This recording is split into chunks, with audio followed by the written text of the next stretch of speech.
And away we go. Good afternoon, everybody. Daily Ticket coming to you on a Thursday. NBA Finals Game 1 tonight, finally. And joining me on this fine program today, of course, co-host on All Things Picks and Roll. He covers the 76ers in the association for us here on The Gambler, Mr. Sean Barnard. Sean, I believe the saying is sports never sleeps. And Yep. pretty good cliche, right? Yep. Bright and early, we got the news for Dan Hurley looking like the front runner. Nice little jab in this Woj versus Shams war that we continually kind of keep tabs on. Some little veiled shots in there from our guy, Adrian Wojnarowski, about how Dan Hurley has always been the front runner for the Lakers job and things like that. So, yeah, the sports world never sleeps. A lot going on. Finally, the NBA Finals are here. So excited to dive into it all. Yeah, look, we're going to get all of our numbers from DraftKings Sportsbook. Of course, NBA. I did see Joe Fortenbaugh, and he is a content man because from ESPN Radio. First thing that went through my mind, really, we had Monday, we had Tuesday, we had Wednesday. We couldn't have gotten this nugget any of those days. It would have taken over. It would have been the focal point. We wouldn't have to cry about the Caitlin Clark hard foul for day 4, 5, and 6. We could have moved off. Oh, by the way, you mean to tell me that Stephen A. Smith versus Monica McNutt, that was this week? That happened this week? Yeah. A lot going on Wow. right now. And Stephen A, I think, still picking up the pieces a little bit over there. A rare time in which your explain yourself made the situation look all the bit worse there from Stephen A. So, yeah, a lot of ego going around in the media world these days. Yeah, you bet your butt about that, even back here in Philadelphia, which I'll talk about a little bit myself on the solo tip. But, what's funny about that Stephen A video that he put out, and again, I'm not here to take Stephen A's back. I did have his back to a point with what was on the airways because I always thought, or with what Monica said, like, hey, you could have been doing a lot more. She's right. But also Stephen A, I thought, dude, like, there wasn't anybody talking about anything WNBA. And he did on First Take. His big point, which it finally hit me with that video that he went out talking about how essentially we all took it as I created you. Don't get me wrong, which that's fine for everybody to translate. I think it got lost in translation. And it's a bad job on Stephen A, who gets paid to use his words. Was the point that he brought on all those girls that represented the WNBA onto his show. So, there was, again, because then he went down the list of there's a black executive producer, if I'm not mistaken, and just essentially like, I give minorities a chance. All right, cool. Like that wasn't the discussion, right? And that was weird. But I think Stephen A kind of got, and I don't know why I'm talking about this right now. Nobody cares. But you understand what I'm saying. He did give the light to those ladies on First Take, and they represented the WNBA. Chanae, whoever else he mentioned, Adriana Carter. Yeah, did Monica McNutt play in the WNBA? Bad job on me. I believe so. I know she was awesome in college. I remember watching her playing in college. I believe she did play in the WNBA for a little bit. Yeah, but yeah, she was cold-blooded on the court. Yeah. All right. Well, again, Stephen A gets paid buku amounts of money. Look, it was good for ratings. It got me to the television on Tuesday to watch, and sometimes you need the drama a little bit. That's a good thing. All right, look, before we get into the NBA Finals, and I really do want to focus on that, and you are going to be shocked for my player of the game in Game 1. Okay. And I hope you talk me off of it because it could be an ultimate swan dive into concrete, but we're going to fire. Let's talk a little bit about Dan Hurley. And it's a big deal for the Lakers. Yeah. More so than it. To me, it's not about UConn. It's not about, I guess, JJ Redick to a point. Like, to me, this is all about the LA Lakers. And when you're going back in years past, they had Luke Walton, Frank Vogel, Darvin Ham. That's in recent years. You got to go all the way back to Phil Jackson where they opened up the checkbook. And here we are now, which you're going to have to do that and then some to get Danny Hurley to leave his back-to-back national championship teams. Oh, by the way, probably going to be competing for another title this year. Three-peat, something we haven't seen since UCLA off the top of my head, if I had to guess, in the 70s. John Wooden, and really, we're getting into that territory. He's making $6+ million. It goes back to, what we discussed with Kentucky, the opening there. I just felt like if the money is there, of course he's going to be interested. If you get Danny Hurley to join the Lakers have to be making him a top 5 head coach, top 5 paid head coach in the NBA from the jump. I would assume. Sean, do you know what those numbers are? Like Steve Kerr makes $17 million a year. He's got a 2-year deal. Oh yeah. Popovich makes crazy money. The top 5, like he's going to get Monty Williams with Detroit. He's going to get in the ballpark of 12 to 13. I would assume 12 to 13 million per year, if not more. And that's hard to turn down, especially for the Lakers to go out there and take that job. I'm not really buying into the whole Bronny deal. I understand it. But at the end of the day, people that want to sit there and say, oh, you're going to go coach LeBron James, good luck with that. I get it. But LeBron is a damn good player who's on the way out. We just have to be honest with that assessment. 2 years, I'll give him 2 years. 2 more years in the NBA, and he's done. Where do you stand on the whole Lakers discussion targeting Dan Hurley? Yeah, it's interesting. So in general, like I viewed this Lakers job as a hired to get fired type of position that I think the state of the franchise is they're still in win now mode without enough win now pieces is kind of where they sit. It was interesting to me that like a lot of the phrasing in the report and the article was about building for the future and building a young nucleus and collecting young talent, which is just traditionally not how the Lakers have built. That in general, that the way that that franchise sells itself is the bright lights of Los Angeles, that you're bringing in these big stars, you're doing the work in free agency and always staying relevant because of that. I do think it's probably the right route to retool a little bit and begin to build from the ground up with that Lakers organization. But then again, when you have LeBron James at age 40, he's not going to be the most patient in that approach either. So I don't think it's the most LeBron friendly addition. I also think Dan Hurley, he's an excellent basketball coach. I think like the X's and O's, he's far beyond a lot of the college coaches out there. Some of the advanced sets that he runs and plays that he does design, I think he's ready for like the NBA level with that. But his demeanor, the way that he carries himself, the way that he is so in your face and blunt about everything, I don't know if that directly translates to the NBA. It's a different story when you're talking about guys that are making more money than you and making 50 million and are playing it as their profession rather than guys on a Division I scholarship and playing for the next level to that. So I think there would have to be some tweaks from Hurley's perspective. In general, I'm pretty complimentary of the Lakers for both the JJ Redick and Dan Hurley outlook because I get kind of frustrated at times, this constant cycle of the Mike Budenholzers, the Doc Rivers, the Frank Vogels, the same names that we see over and over. So at least these are both outside the box picks. I'm curious, like, how long the leash would be from the Lakers' perspective if they were actually to toss the reins to Dan Hurley here. If this is a long-term pick, I like the hire. I just am skeptical if he can translate this to immediate success with LeBron James, and the Lakers have to make a decision for what's most important for them. Well, if the bar is national championship, if the bar is the Larry O'Brien and playing next year at this time, dude, he's got Anthony Davis. I'm not even going to sit there. I would just say that can't be the bar for year one for Danny Hurley to come in and take this team to a title. Will they be better? I think they could be better. There's more structure. I didn't think Darvin Ham was all that good of a coach. I didn't think he was that bad of a coach either. I just thought he was kind of the same old song and dance with what we've seen with LeBron James and the LA Lakers. No, I'm not going to sit here and say that LeBron is going to completely change his stripes, but I have to believe if Danny Hurley is the guy, LeBron and Danny Hurley did sit down. LeBron has been totally involved with all these conversations. I've been up front. I felt like he's going to stay in LA from day one. Bronny's going to end up with him in the Lakers. I just think it makes sense. They don't want to lose LeBron. They know what type of cash cow he is. And I think that with Danny Hurley coming, he's going to give him the opportunity to be that head coach, to do what he needs to do to build that program in year one. Again, if they're losing, that's going to be bad news. Yeah. But maybe LeBron, now all of a sudden my ankle's hurting me, and I'm going to sit out for the final 40 games of the regular season. I don't know. I think it's a great move by the Lakers. I really do. I think Danny Hurley can coach his ass off. I think he's got a great offense, a great offensive mind, pretty good staff. But in the NBA, it comes down to superstars, man. And if you don't have the right people for your system, good luck. And even if you do, you still can't get to the promised land. So I am intrigued, though. I love it.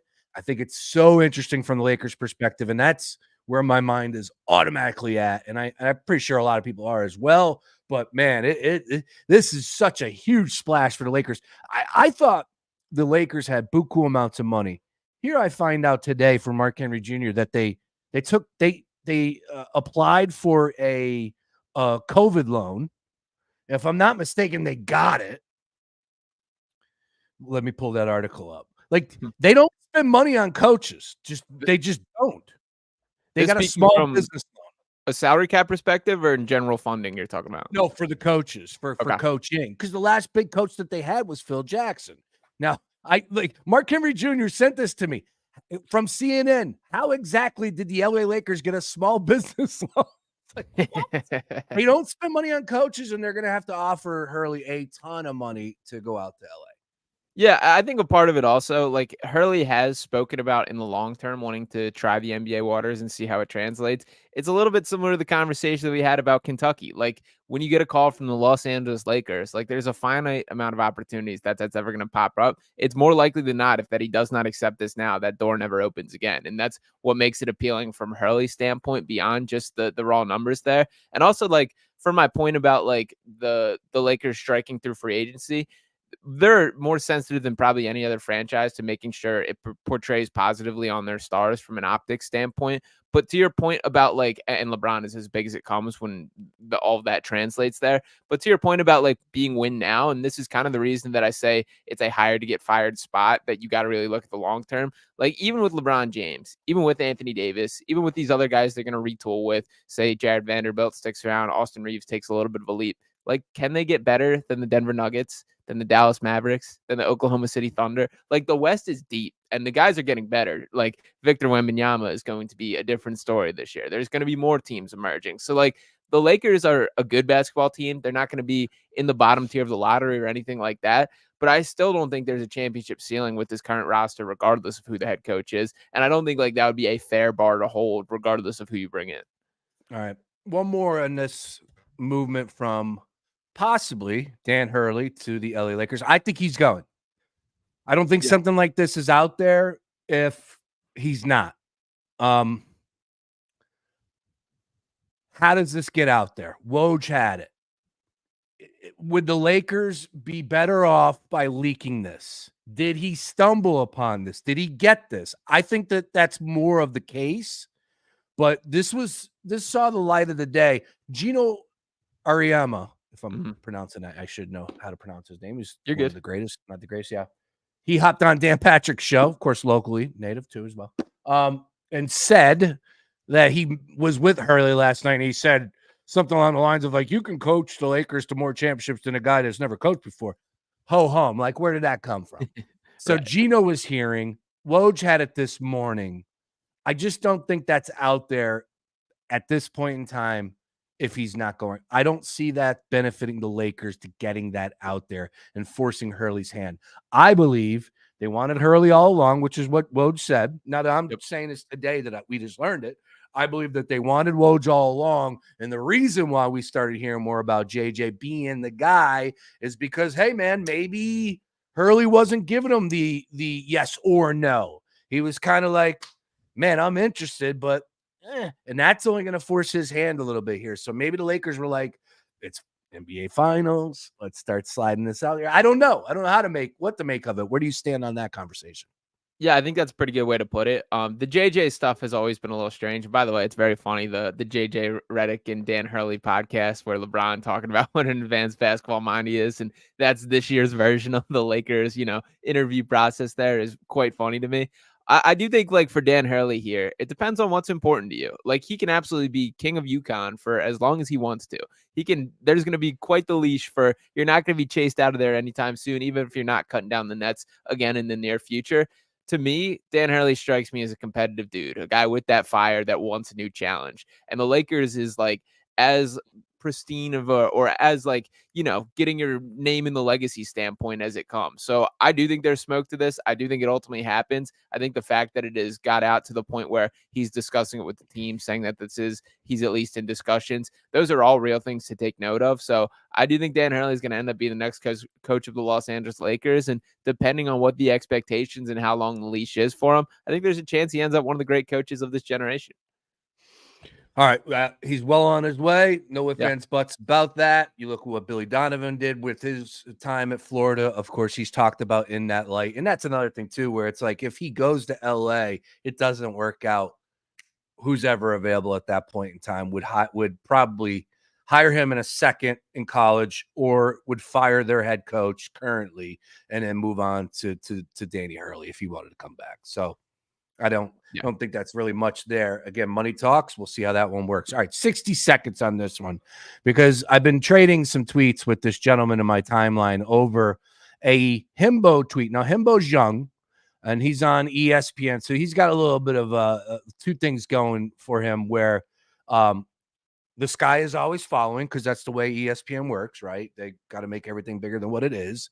And, oh, by the way, he's a little younger. All due respect. I know that you're a little younger as well, but I was young as once as well, where it was like everything is like, it's connected, Sure. He fired off this tweet: Jim Harbaugh and Danny Hurley, fresh off of national titles, jetting to the pros within months of each other, is a sad commentary on the state of college athletics. What do you say to that tweet?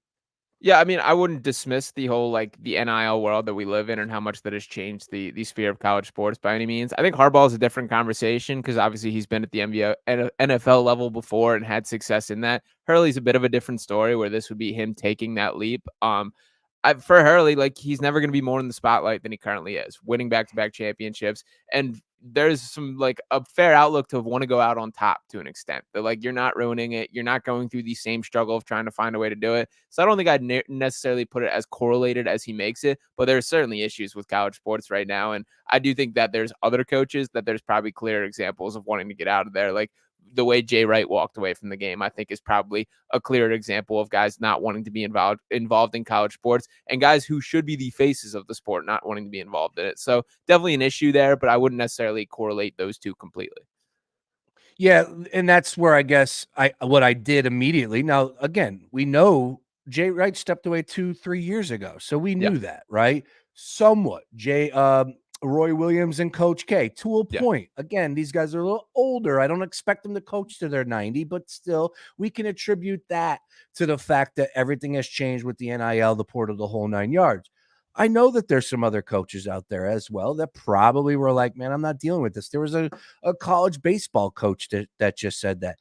My point is exactly, number one, you want to throw those scenarios out. Come on, dude. Like you're grasping. Hurley is getting an opportunity to go coach the LA Lakers. He's going to get paid $13 million. Let's just call it what it is. Would he leave for the Miami Heat? Possibly. Would he leave for Dallas or another team out there that's big deal? I don't know. Money talks.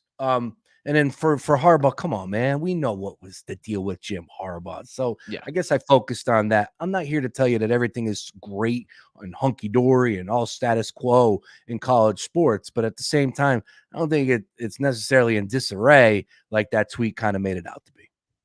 Yeah, I think that's all fair. Like, there's certainly NIL stuff that needs to be ironed out, and just how professional the college sports scene has come, for better or for worse. I think Harbaugh like accomplished his goal in a way that he obviously was at the NFL, went back to college, got that championship, checked that off the bucket list, and is right back where he wanted to be to an extent. I think Hurley is a little bit unique, and like this is now his rising moment, or he's just stepped into the forefront. So he's running with the opportunity. His stock may never be higher, although it certainly could be that he could find a way to really establish himself on the NBA level as well. So we'll see. I don't think that's entirely fair to kind of throw them in that same category, but his point still being that like there are issues with college sports. Absolutely. Nick checking in. Hurley head coach, JJ assistant for the Lakers. I mean, from my perspective, I don't understand why JJ wants anything to do with coaching. I think he has quite the nice life, commenting on games, talking about stuff on the podcast, staying out and being the JJ Redick. Competition. It's competition. These guys can't get it out of their system, And if you got an opportunity to coach, there's 30 teams. There's only, what they say, there's only 30 of those spots available in the world. and you got an opportunity to get in there, and he could get back into announcing, go, I don't know, it's JJ Redick, and I'm sure Yeah. he's making a crazy amount of money with DraftKings and with his podcast. Yeah. To the point, I do think it would benefit JJ to take an assistant role Yeah. before jumping right at the helm. I think that would be best case scenario for him. So that would be quite the core JJ Redick and Dan Hurley if the Lakers can pull that off there. That would be, it's going to be a content factory out there in Los Angeles pretty much anyway this shakes out. Yeah, you're right about that. And speaking of egos, I don't know if they could have those two egos on the sideline at the same time with LeBron and Anthony Davis and Yeah. being in LA. Woo! I don't know if you could go ahead and raise the roof a little bit more to fit everybody's head in there at the Staples Center or whatever hell they're calling it these days. Do you know what they're calling it? Arena. Ooh, see, that's why you're our NBA insider.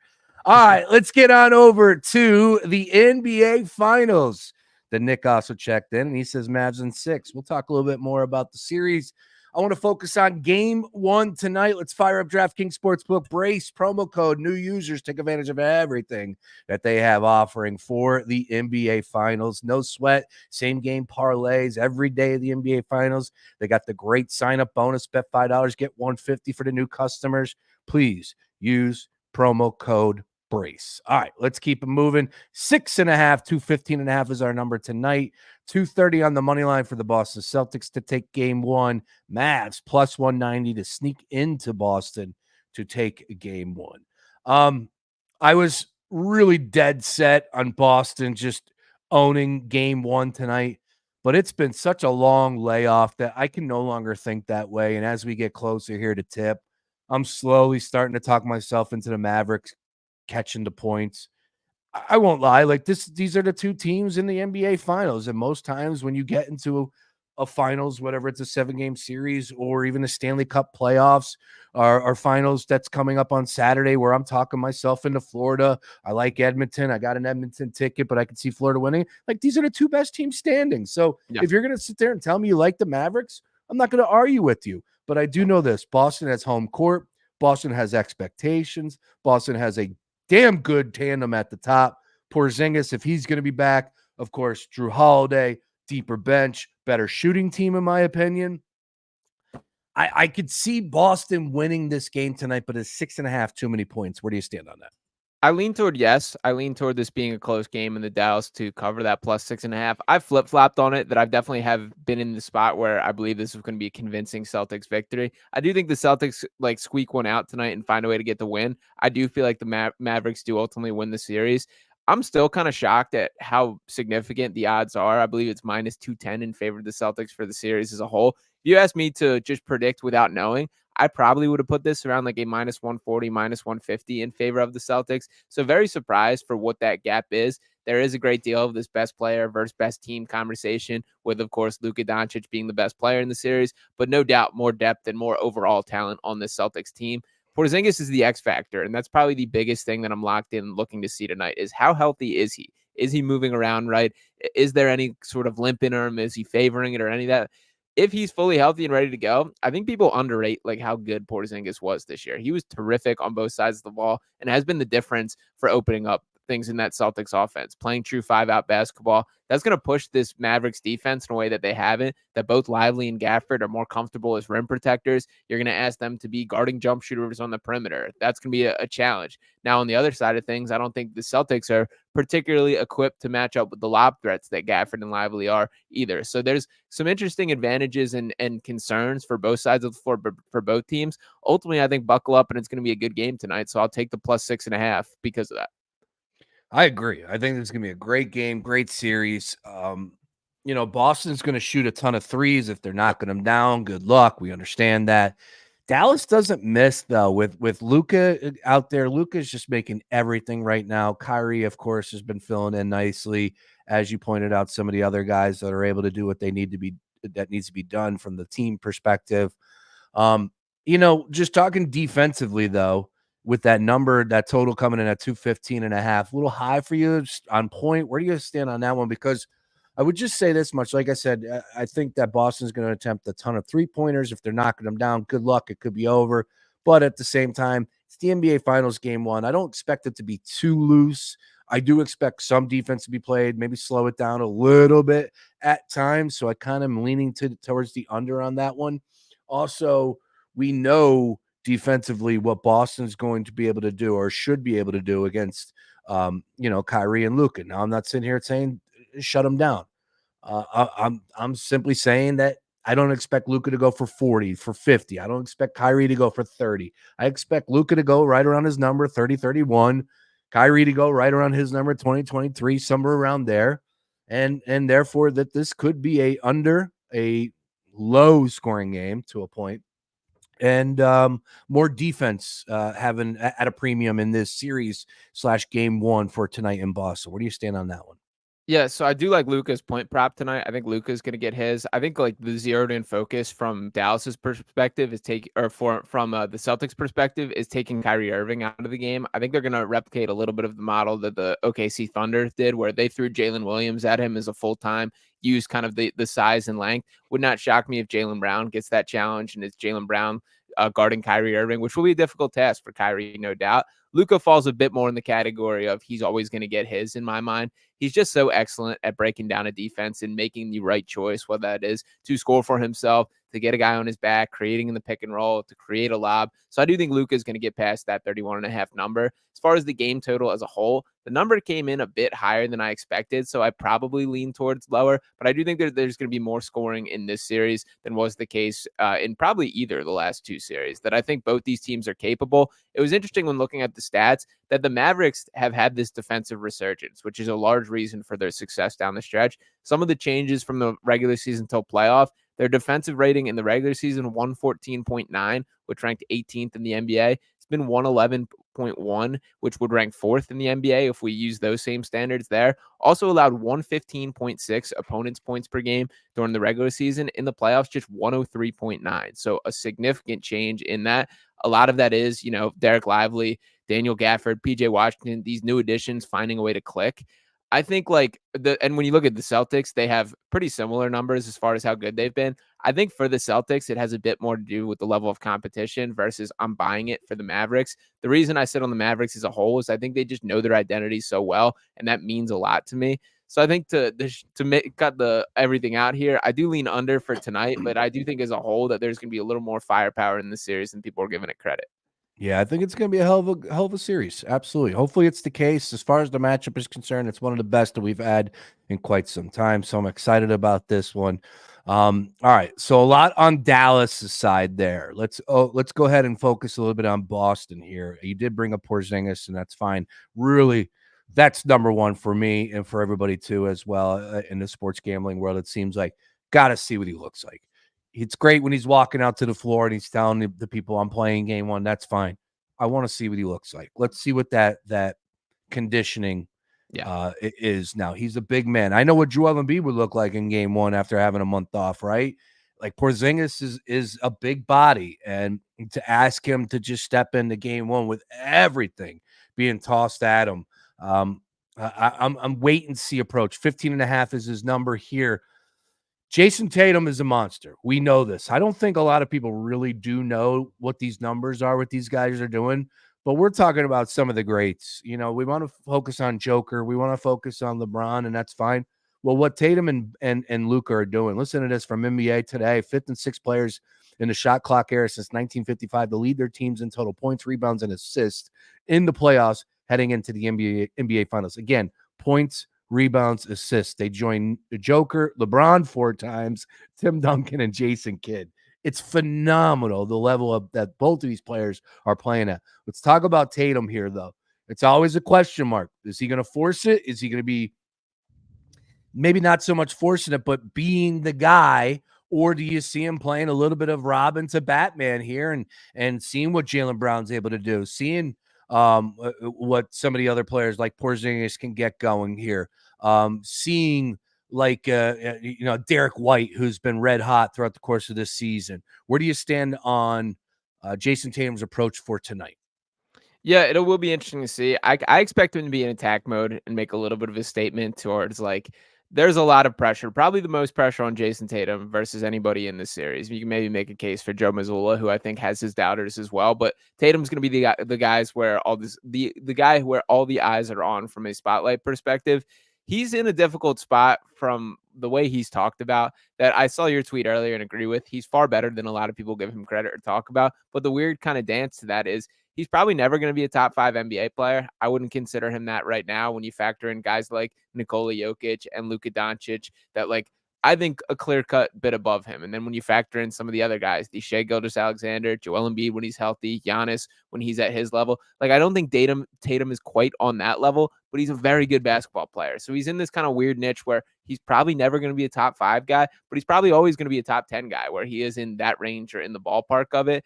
He has the benefit of having the supporting cast that he does. It's not him being a downfall to him. He's allowed to rely on those guys and they can deliver. That's a credit to the Celtics for building up the team. That will be the difference in this series if the Celtics get the job done. It's the other guys doing damage. I don't expect Tatum to be capable of going head-to-head with Luka Doncic, but I certainly expect guys like Derek White and Drew Holiday to be able to go head-to-head with guys like Derek Jones and, PJ Washington to that extent. So I think the story of the Celtics will be a bit of the other guys, even though that is unfair to Tatum. But I expect him to be playing some good hoops, making the right decisions, and playing the pure brand of basketball that he generally does on a night-to-night basis. You know where I stand on Jaylen Brown. I love him, and man, what a beast he's showing the way over the last like couple games, specifically in that Pacer series, where it's just like, dude, get off me. You can't stop me. The matchup from Dallas's perspective going against Boston, where do you stand on that one? Do you think the best defender will be squaring up versus Jason Tatum, or do you think, you know what, if kids like me, I'd pick your poison, understood, but I almost want to limit Jaylen Brown and make Jason Tatum be the guy. And again, that could burn you. He's had 50-point games. He had one against the Sixers in Game 7. Had that big game against the Bucks when they went to the finals against the Warriors. Understood. But Jaylen Brown, for me, is the guy that can make you pay here. Where do you stand on the defensive matchup, Dallas versus those two guards? Yeah, from a betting perspective, I like Jaylen Brown's number much more. That coming in at 22.5 or 23.5. I like that number quite a bit. From the overall basketball perspective here, generally when watching the Celtics or the way teams tried to match up, there's a lot of blitzing, a lot of forcing the ball out of his hand that you're not letting Tatum get into his ISO sets. I kind of lean the opposite direction here, that I think Jason Kidd might take a little bit more of a straight up approach. I expect Derek Jones Jr. to likely be the guy with his first attempt at Jason Tatum. Jones Jr. has been terrific through this playoff run and is a guy that is closer to the conversation of top perimeter defenders than he necessarily gets the credit there. His athleticism, his length can go eye to eye with Tatum there. I also think Tatum gets my personal frustration with him as a basketball player is he has way too much of a tendency to lean on those tough step back twos or deep step back threes rather than just attacking and getting to the rim, which he can do at a very high level. So I kind of expect the Mavericks to use a little bit more of a straight up approach. They do a nice job of shrinking the floor where everybody kind of cuts to the rim and eats out that mid range, which oftentimes is the give and take that teams have as a shot. So I expect Derek Jones Jr. to be the guy. And I do think that Jaylen Brown's a little bit more of my concern to an extent, even if that is a bit fair to Jason Tatum. All right. DraftKings Sportsbook numbers, where we're getting them at once again. Tatum 28.5, Jaylen Brown 23.5, Porzingis 15.5, Luka 31.5, and Kyrie sitting there at 24.5. All right, you ready? Yep. Player of the game, game one. You ready? Hit me. I love this play. It's plus money. And I just feel like, look, he's been shooting the ball well. He's not going to shoot, but if he does, he's going to knock him down. And I'm talking about three-pointers. Do you know who I'm going? I have no clue where you're going. Are you going to say Al Horford here? Peyton Pritchard. Peyton Pritchard. Okay. Wow. Player of the game, you're saying? Player of the game. Comes in, knocks down 4 3-pointers tonight. Lock it in. Wow. Lock it in. Do you know what he's been doing this postseason? He's like 40%, 20 or 44, something like that. I don't know percentage-wise. Don't quote me on that. But he's like 20 or 44 from downtown. He knows his role. I get it. But this is like his 4th playoff run. Dude's been involved. He makes the most out of his minutes. He's going to get 15 pop, right? I just think it's the NBA Finals where craziness could happen. It's not, like, yes, Luka's going to be the guy. Yes, Tatum is going to be the guy. But if Porzingis isn't available, or if he's not the Porzingis, somebody else out of nowhere is coming. And I think it's Peyton Pritchard, 5.5. Come on, give me 2 3-pointers. Let's call it a dub, okay? I don't fully hate it. I like Peyton Pritchard quite a bit. I do think that like there's just so many guys above him in the pecking Yeah. order. Like Pritchard will get his minutes, but like But if you when had to guess, where is he at in the pecking order? like 7, 6 maybe, that like all the Drew Holidays and Derek White, Yeah. and that's not even acknowledging Jason Tatum and Jaylen Brown here. Like all those guys are gonna have their shot at it. There might be a game in which Peyton Pritchard, turns the I think tide it's and he tonight. I think it's I tonight. I like it. I'll give you one that I took a little flyer on, that if you're a Mavericks believer like myself, Kyrie Irving to win MVP at plus 2,200 feels a Ooh. little bit too crazy to me. That I do think there's a world where obviously Luke is the guy for Dallas, but if Kyrie hits a couple big buckets down the stretch and has one of his closing moments, I think plus 2,200 is too crazy. That is worth the flyer there. And somebody pointed this out to me.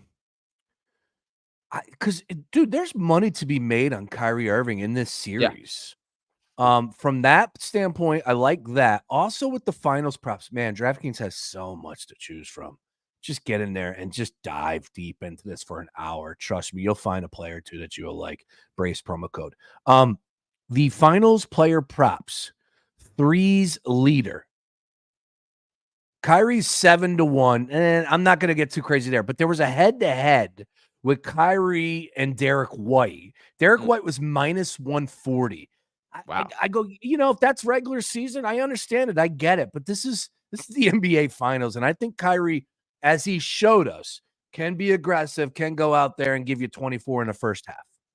Yeah, absolutely. And I am very curious how they choose to guard this team. I do think Kyrie is going to be the guy that they try and take out from the game versus you live with what Luka brings to an extent. So I think Jaylen Brown's going to be on Kyrie Irving would be my prediction there. There are a couple other ones that I dove into for the grand sphere here. Luka Doncic over 30.8 points per game on the series. I like quite a bit. I think there will be at least one game where he's in the upper 40s or dancing with those type of numbers.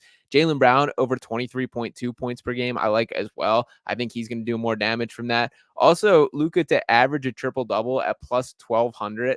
Kind of worth a flyer in my mind. I do expect Luka to gobble up some rebounds in this series. That when you think about the Celtics, the way they space the floor, I think both Lively and Gafford are going to get extended out to the perimeter when they haven't. That Luka is going to turn into probably the primary rebounding option on a defensive standpoint. So keep that in mind when kind of building together some props. And the last one I'll throw in here is Luka to have 6+ assists in every game is plus 100. 6 is a really low bar for Luka that I think that's worth taking as well. Yeah, look at his numbers. Look what he's been Yeah. able to do. All right, Sean Barnard, fantastic stuff. Of course, hey, put out a same game parlay a little bit later on your socials. I know you got to dig a little bit deeper here. Numbers will move at Sean_Barnard1, but you heard a nice little game, his play or POA, plan of action for game one. There you go. So excited about tonight's game. Looking forward to it. Oh, by the way, we'll be live on game 3 next Wednesday night. Inside the Duncan Lounge. Looking forward to that. Sean Barnard, fantastic stuff as always. Enjoy the games. 7-7 ATS Boston throughout the course of the playoffs. Not exactly the sharpest team as far as ATS is concerned. 6.5 tonight. You going Dallas? Yeah, I think I'm officially riding with Dallas plus 6.5. I think we get a game. There's going to be one come down to the wire. And for those reasons, keep me the 6-point little bubble there. All right. Enjoy the game, sir. We'll be talking and following you on all things socials. Sounds good. All right, there he is. Once again, Sean Barnard on the Gambler Stream. Fantastic stuff as always, dialed in like nobody else. All right, look, hey, here's what we got. We got a lot going on as far as today is concerned. Phillies are on the road, which is fun. They're in London. Man, I can only imagine. I wish I was a fly on the wall for that team. I really do. Because that plane ride yesterday to London after that game, after the way they beat the Brook Crew and held them to 2 runs through 3 games, and just the emotions, the vibes, they're going to London. We got a number on that game just yet? What, they're playing Friday, Saturday, I think. Is that what it is? I'm not seeing anything just yet. I think they smashed the Mets. I just think, again, the numbers are going to be really ridiculously juiced. So I'm not really saying too much, but this team is dialed in. Again, offensively, understood. They need Marsh back. You know, Trey, those injuries are boggling or hampering the offensive production just a little bit. But this team finds ways to win games, man. And of course, where they're at record wise, it's a lot of fun to be a part of it, of course. So they're heading to London. Definitely have our attention on both of those games coming up here. A little bit fired up to cover them in depth with Luke Arcani, our MLB and Phillies insider for us here on The Gambler. So we'll get his thoughts on all of that, of course, for tomorrow. But bottom line is this. That's a bad job on me. Hang on. It's Saturday, Sunday, not Friday, Saturday. I say Friday. I think I said Saturday. Yeah, Friday, Saturday. It's Saturday at 1:10. So they had the 2 days off. They got there this morning, off tonight, off Friday, Saturday at 1:10, Sunday at 10:10 our time. So something to keep in mind there as far as wagering on the Sunday game. 10:10 first pitch here in Philadelphia. But really looking forward to those two games. I thought it was pretty cool the last time that they've been out there as far as the Major League Baseball is concerned. Everybody, it seems like a lot of friends are out there, a lot of people around in the media world. Devin Caney, I saw her, and Breland Moore from Fox 29. It seemed like they had a drink in their hand in the three pictures. Nice work, ladies. And of course, the Fanatic running around. Pretty cool stuff there. Jealous to attend, that's for sure. But here's what I'd say. MLB rolling on. We got a couple games to get into a little bit here on the program. And of course, we got Stanley Cup Finals coming our way on a Saturday, game one. Edmonton and Florida. And I'll tell you what, a lot of people are loving the Florida Panthers, and I get it. But, man, as far as the wagering perspective is concerned, give me Edmonton all day. That's the team I want to cheer for. I already have a ticket on them, plus 220 to win the Stanley Cup right here, right now. I think they were plus 115. So you're getting plus money as they go into game one here on Saturday in Florida. Florida is minus 135 on DraftKings Sportsbook. I'm going to ride with Edmonton. The firepower is real. They have the best player in the game on ice representing the Oilers. So I'm going to back the Oilers on that one, but looking forward to breaking that one down all next week as well. But a lot to discuss here on the Daily Ticket. So don't go anywhere. We'll keep it moving here. Nice work by Sean Barnard. NBA Finals Game 1. And, of course, Hurley possibly taking on the Lakers. A lot going on in the sports world. Back after this.